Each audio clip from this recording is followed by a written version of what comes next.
subscribe dan tekan tombol loncengnya ya. Terima kasih.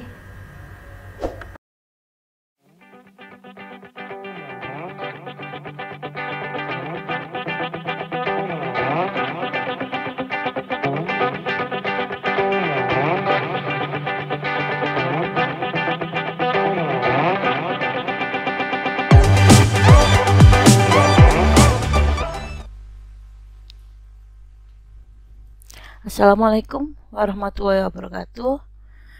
Kembali kita pada mata pelajaran desain grafis percetakan. Pada bab berikut ini saya akan membahas tentang tipografi, sejarah, fungsi tipografi, dan jenis serta karakter tipografi. Oke, kita masuk ke tipografi terlebih dahulu ya. Yang pertama, tipografi adalah unsur tata letak yang berfungsi untuk menyampaikan pesan tertentu dan menciptakan kesan tertentu, sehingga susunan tata letak dapat terlihat menarik serta pesan yang disampaikan juga bisa diterima dengan jelas bagi yang melihatnya. Dan arti tipografi adalah, ini ya yang terpenting, arti dari tipografi adalah suatu ilmu dalam memilih dan menata letak dengan pengaturan penyebarannya pada ruang-ruang yang tersedia. Tipografi atau tipografi sebagai unsur dalam tata dapat memiliki pengertian luas yang meliputi penataan dan pola halaman atau setiap barang cetakan, atau dalam pengertian yang lebih sempit hanya meliputi pemilihan, penataan, dan berbagai hal bertalian pengaturan baris-baris susun huruf atau typeset. Tidak termasuk ilustrasi dan unsur-unsur lain bukan susun huruf pada halaman cetak. Tipografi dalam proses penyusunan tata letak sebaiknya tidak dipahami sebatas memilih jenis huruf. Tipografi lebih mengarah pada cara pengorganisasian huruf. Pengorganisasian tersebut hanya memilih jenis huruf yang cocok untuk headline, subheadline, body copy, logo type, dan lain-lain. Pengorganisasian ini meliputi pengaturan jarak antar baris, antar huruf, antar kata, antar spasi, termasuk memastikan bentuk anatomi huruf yang sesuai dengan tema pemilihan huruf. Juga dengan memperhatikan kelengkapan seri huruf seperti reguler, bold, bold italic, dan italic. Dikenal dengan istilah seni tipografi, yaitu karya atau desain yang menggunakan pengaturan huruf sebagai unsur utama pada tata letaknya. Sebenarnya tipografi sendiri merupakan salah satu elemen dari dunia desain grafi yang unik, di mana tipografi bukan sekedar elemen bacaan, tetapi juga unsur seni. Tipografi bisa dikatakan sebagai visual language atau dapat berarti bahasa yang dapat dilihat, seperti gambar di bawah ini ya. Jadi bukan hanya sekedar huruf anak-anak. Tipografi atau huruf ini bisa dibentuk menjadi suatu karya seni. Ini contohnya ya. Ini Apple ya, dibentuk seperti brand Apple ya, jadi keren ya. Kemudian ini peta dunia. Nah, ini Australia mirip dengan peta Australia ya, dan lain sebagainya ya. Jadi ini sudah bentuk art ya, sudah tipografi dengan sentuhan seni. Kejelasan bentuk huruf atau legibility adalah tingkat kemudahan mata mengenali suatu karakter atau rupa atau tulisan tanpa harus bersusah payah. Hal ini ditentukan oleh 1. Kerumitan desain huruf seperti penggunaan kait, kontras goresan, dan sebagainya. 2. Frekuensi pengamat menemui huruf tersebut dalam kehidupan sehari-hari. 3. Penggunaan warna. Keterbacaan atau readability adalah tingkat kenyamanan atau kemudahan suatu susunan huruf saat dibaca yang dipengaruhi oleh satu. Jadi kalau legibility ini ditentukan oleh kerumitan, frekuensi pengamatan, dan penggunaan warna ya. Kalau readability ini ya ditentukan oleh atau dipengaruhi oleh satu, pengaturan termasuk di dalamnya alur, spasi, kerning, peralatan, dan sebagainya. 2. Kontras, warna terhadap latar belakang. 3. Jenis huruf dan ukuran. Tipografi adalah ilmu yang dipakai dalam menentukan dan pemilihan teks sebagai unsur utama dalam tata letak. Jadi unsur tersebut berupa teks. Langkah untuk membuat teks pada Adobe Illustrator adalah dengan mengklik Text Tool, sedangkan pada Corel Draw menggunakan Text Tool F8. Sejarah ini pasti panjang ya, tapi kita harus tahu biar kita punya referensi dan pengetahuan tentang apa yang kita pelajari. Oke ya. Lanjut, sejarah perkembangan tipografi dimulai dari penggunaan piktograf. Bentuk bahasanya antara lain dipergunakan oleh bangsa Viking Norwegia dan Indian Sioux. Di Mesir berkembang jenis huruf hieratia yang terkenal dengan nama hieroglyph yang pada sekitar abad 1300 sebelum Masehi.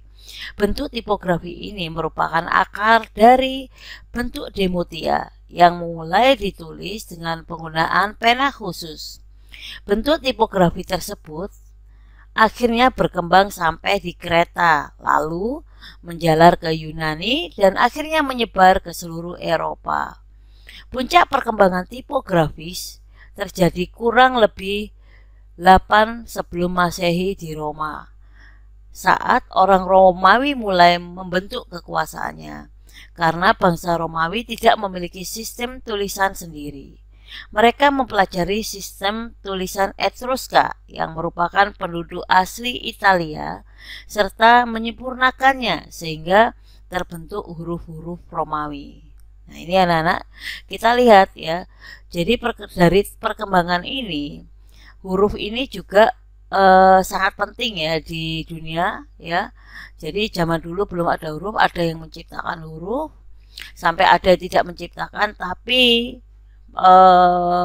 menyempurnakan. Jadi perjalanannya panjang. Ada negara yang menciptakan huruf, dipakai negara lain, kemudian disempurnakan. Jadi histori tentang huruf ya, mungkin kita update yang kita pakai sekarang, atau mungkin kalau di Thailand hurufnya demikian, Korea demikian, Jepang demikian, itu fase yang sangat panjang, tidak asal.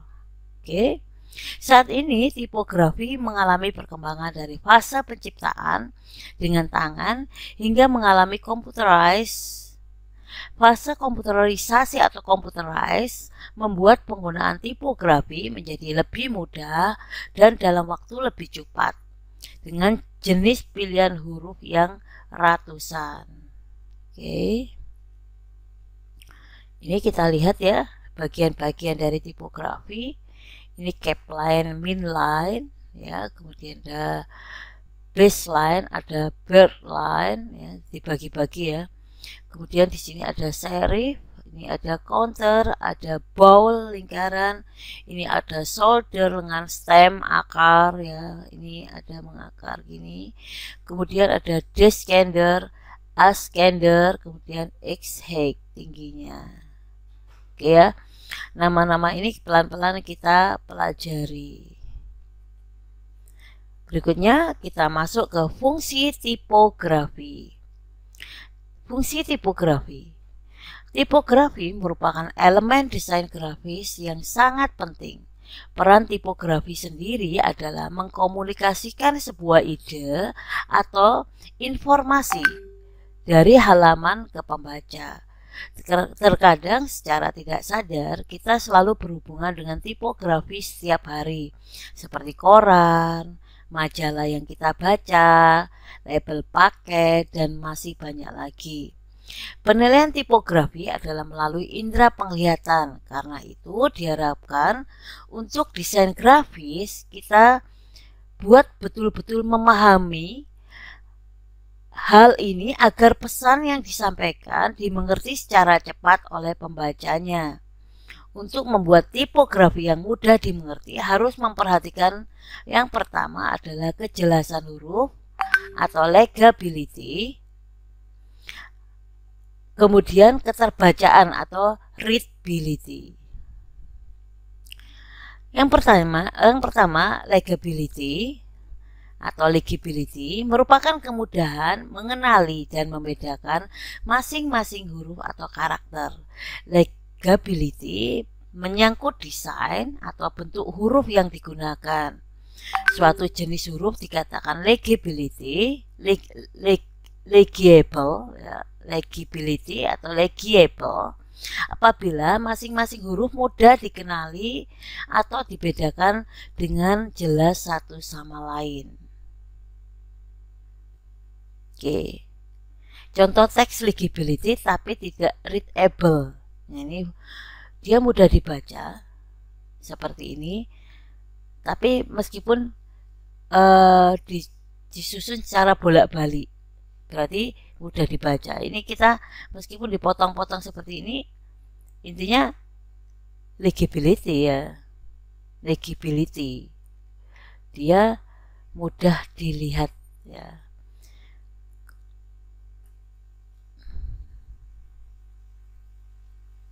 Jadi mudah dikenali mana L, mana E, mana G ya. Jadi kita langsung nyambung meskipun dia dipotong-potong secara acak. Kemudian readability. Readability merupakan tingkat keterbacaan suatu teks. Teks yang readable berarti keseluruhannya mudah dibaca. Apabila legibility lebih membahas tentang kejelasan karakter satu persatu, readability tidak lagi menyangkut huruf karakter satu persatu. Readability menyangkut keseluruhan teks yang telah disusun dalam suatu komposisi. Legibility bisa menciptakan readability. Karena itu mudah dibedakan masing-masing karakter, maka keseluruhan teks akan mudah dibaca. Namun ada kalanya suatu teks yang legible tidak readable. Jadi kalau kita legibility ya pasti bisa dibaca.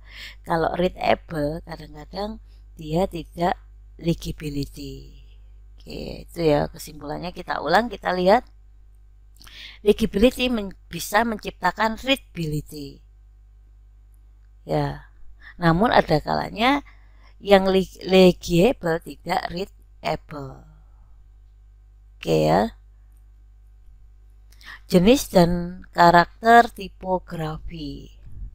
Beberapa jenis huruf yang ada di dunia desain sangat banyak sekali, tetapi ada beberapa huruf yang menjadi dasar pembuatan tipografi.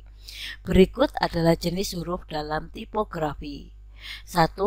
Huruf Roman atau serif. Jenis huruf ini memiliki sirip kaki serif yang berbentuk lancip pada ujungnya. Huruf Roman memiliki ketebalan dan ketipisan yang kontras pada setiap garis dan pada hurufnya. Kesan yang ditimbulkan adalah klasik, anggun, lemah gemulai, dan feminin. Contohnya adalah huruf jenis Times New Roman. 2. Huruf sans serif. Pengertian sans serif adalah tanpa sirip.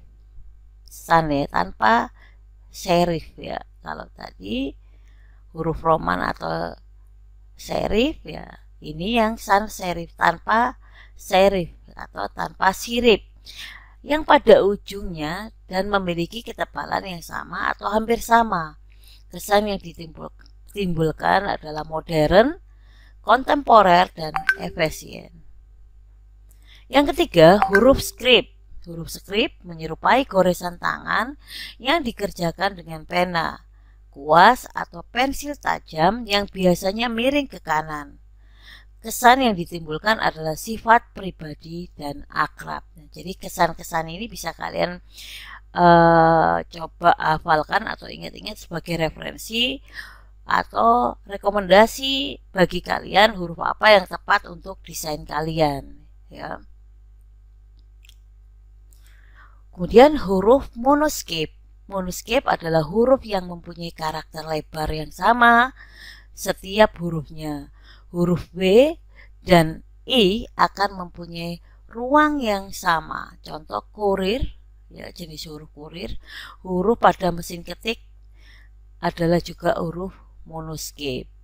Ya, di mesin ketik ya, yang mau elektrik maupun yang manual. Yang kelima, huruf dekoratif atau miscellaneous. Jenis dekoratif merupakan pengembangan dari bentuk yang sudah ada ditambah dengan hiasan dan ornamen atau garis-garis dekoratif. Kesan yang dimiliki adalah dekoratif ornamental, cocok dipakai untuk penggunaan headline. Jadi dekoratif itu dari huruf yang sudah ada ditambahi hiasan atau garis-garis baru, tapi ingat bisa direkomendasikan menjadi headline karena penampilannya yang berbeda, tapi harus tetap yang jadi pegangan headline harus mudah dibaca. Oke. Setiap bentuk huruf dalam alfabet memiliki keunikan yang menyebabkan mata dapat membedakan huruf M dengan P atau C dengan Q atau Q. Keunikan ini disebabkan karena cara mata kita melihat korelasi antara komponen visual yang satu dengan yang lainnya. Salah satu huruf dari teori Gestalt membuktikan bahwa untuk mengenal atau membaca sebuah gambar yang diperlukan adanya kontras antara ruang positif yang disebut dengan figur atau ruang negatif yang disebut dengan ground. Keberadaan ruang negatif dari seluruh dapat dipecah menjadi 3. Ya, ruang negatif bersudut lengkung, ruang negatif berbentuk persegi 4. Ini ruang negatif berbentuk segitiga. Jadi yang kosong-kosong ini, ya. Ini ada figur, ada ground. Next. Jenis dan karakter tipografi. Menurut Danton Sihombing 2001, terminologi umum yang digunakan dalam penanaman setiap komponen visual yang terstruktur dalam fisik huruf adalah, ini nama-namanya ya, capline, ya, ini capline, garis maya lurus horizontal yang menjadi batas bagian teratas dari setiap huruf besar. Kemudian midline, garis maya lurus horizontal yang menjadi batas bagian teratas dari badan setiap huruf kecil. Nah, ini midline, ya, huruf kecil batas bagian atasnya. Nah, kemudian baseline, garis maya lurus horizontal yang menjadi batas bagian bawah pada setiap huruf besar, ya. Kemudian descender, bagian dari huruf kecil yang posisinya berada di bawah baseline. Ascender adalah bagian huruf kecil yang posisinya di antara midline dan capline. Ada X-height, jarak ketinggian dari baseline ke midline. Ya, ini ya.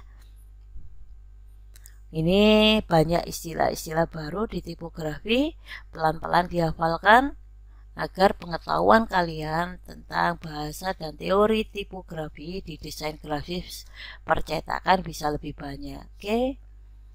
Kemudian berikutnya adalah setiap karakter huruf, apakah itu huruf besar, kecil, memiliki batang stem yang pada bagian ujung-ujungnya dapat ditemukan beberapa garis akhir sebagai penutup. Disebut juga dengan terminal. Oke, susunan huruf papa ini kita bisa lihat ya. Ada ini terminal. Ini ada stem ya. Susunan huruf papa suatu naskah buku, majalah, dan sebagainya memiliki suatu disiplin dalam pengukuran dan proporsi. Hal tersebut mencakup yang pertama adalah relative measurement, yaitu pengukuran relatif. 3 dasar sistem pengukuran dalam tipografi adalah point, biasanya disingkat dengan PT, jadi huruf-huruf jangan kaget ya kalau namanya 1 PT, 12 PT itu dari kata point. Kemudian pika dan unit. Point digunakan untuk mengukur tinggi huruf, sedangkan pika digunakan untuk mengukur panjang baris. Pengukuran dari lebar persatuan huruf serta jarak yang digunakan menggunakan satuan unit. Jadi ini ya, lebar persatuan huruf serta jarak digunakan disebut unit. Kita ulang sekali lagi. Point, pika, unit. Point digunakan untuk mengukur tinggi huruf, pika digunakan untuk mengukur panjang baris.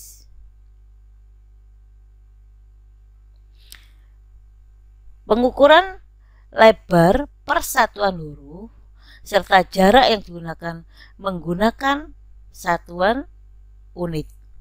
Perhitungan unit hanya digunakan dalam proses yang menggunakan teknologi photo typesetting dan digital composition, teknologi yang digunakan untuk mengetikkan dan mencetakkan huruf agar dapat mendapatkan hasil cetak yang tajam dan presisi.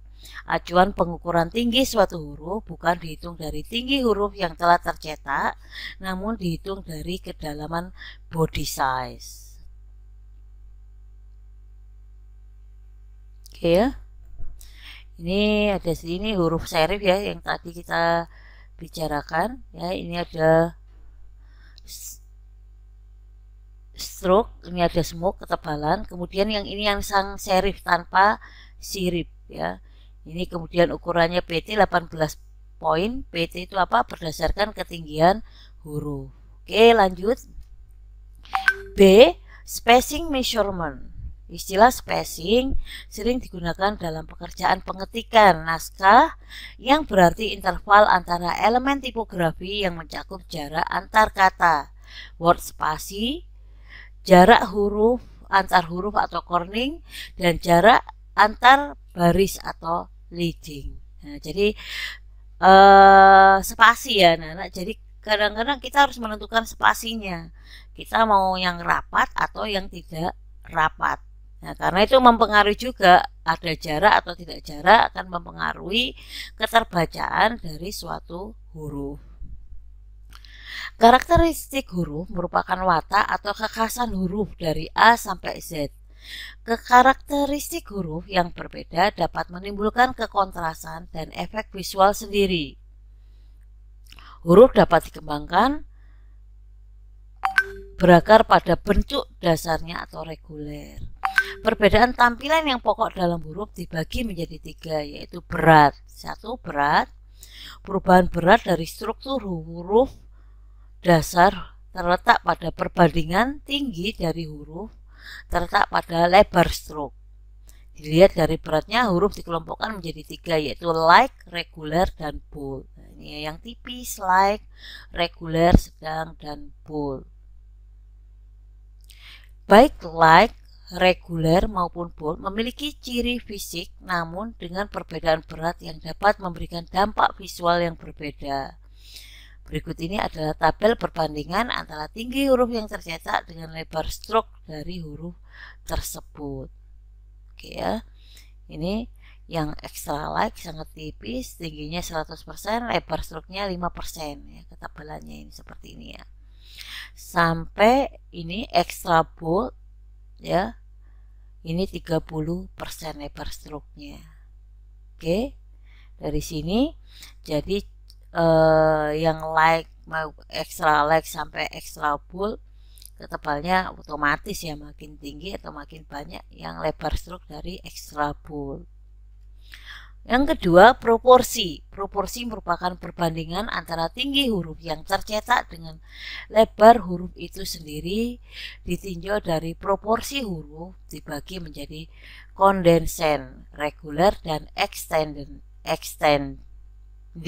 Ya, oke. Huruf condensed dapat terakomodasi, ya ini ya, condensed terakomodasi lebih banyak dalam suatu kemiringan, suatu bidang atau ruang. Tapi bila dicetak untuk keperluan naskah dalam jumlah yang panjang akan dapat melelahkan mata. Tetapi huruf condensed dan extended biasanya lebih tepat diterapkan untuk teks yang pendek seperti untuk headline atau subjudul. Berikut ini adalah tabel proporsi perbandingan tinggi dan tebal huruf. Ya ini ya. Jadi yang ekstra condensed ya pastinya lebih banyak ya, lebar hurufnya segini. Yang ekstra extended 120%.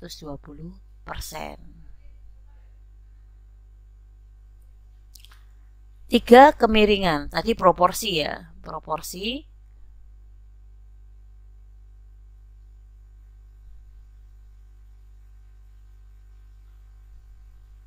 Ya. Sekarang kemiringan. Kemiringan yang tercetak miring dalam suatu tipografi disebut italik. Huruf italik biasanya digunakan untuk memberikan penekanan pada suatu kata. Di samping ini, huruf ini dipakai untuk menunjukkan istilah atau kata yang berasal dari bahasa asing. Umumnya huruf italik digunakan untuk teks yang dalam jumlah tidak terlalu panjang, untuk keterangan gambar atau caption, highlight dari naskah atau copy blur, serta sebagai headline atau subheadline italik dirancang dengan sudut kemiringan tertentu untuk mencapai toleransi terhadap kenyamanan mata yang membacanya. Sudut kemiringan yang terbaik adalah 12 derajat. Jangan terlalu miring ya. Jadi ada rekom kalau miring 12 derajat saja. Setiap alfabet memiliki beberapa karakter yang terdiri dari huruf besar yang disebut uppercase, capitals atau cap, dan huruf kecil yang disebut lowercase. Oke ya.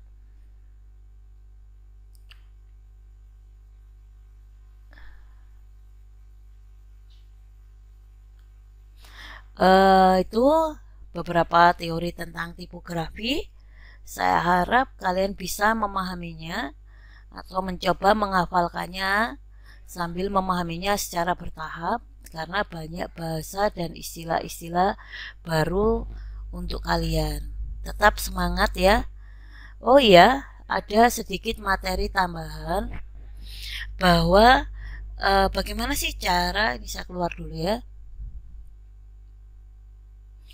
Bagaimana sih cara mengetahui jenis huruf? Kita lihat di sini ya. Jadi kita bisa masuk ini web ya. Ini myphone.com ya. Kita bisa masuk myphone.com ya. Kemudian kita bisa tahu jenis hurufnya dan harganya. Ini yang harus kalian ketahui ya. Jadi huruf itu nggak gratis ya, nggak semua gratis ya. Jadi sebenarnya mendesain huruf juga bisa diuangkan ya, karena dijual. Bukan hanya foto, video, huruf pun dijual. Jadi kalian jangan meremehkan, oh apa sih tipografi ini? Tidak. Tipografi itu suatu karya seni yang bisa diperjualbelikan juga. Kita coba. Ini ada, saya sedia huruf Google dan Sony ya, logonya Google dulu. Kita lihat harganya berapa. Oke, next ya. Ini saya upload di webnya myphone.com. Ya, kita tunggu loadingnya. Oke, jadi namanya Free Zone Medium, Lonely Armadillo Regular. Ya, ini harganya ya. Nah, ini harganya yang paling mahal ini $24. Yang paling murah $5, 50.000 anak-anak ya. $24 berarti sekitar 240.000, 250.000 ya, karena 24,99.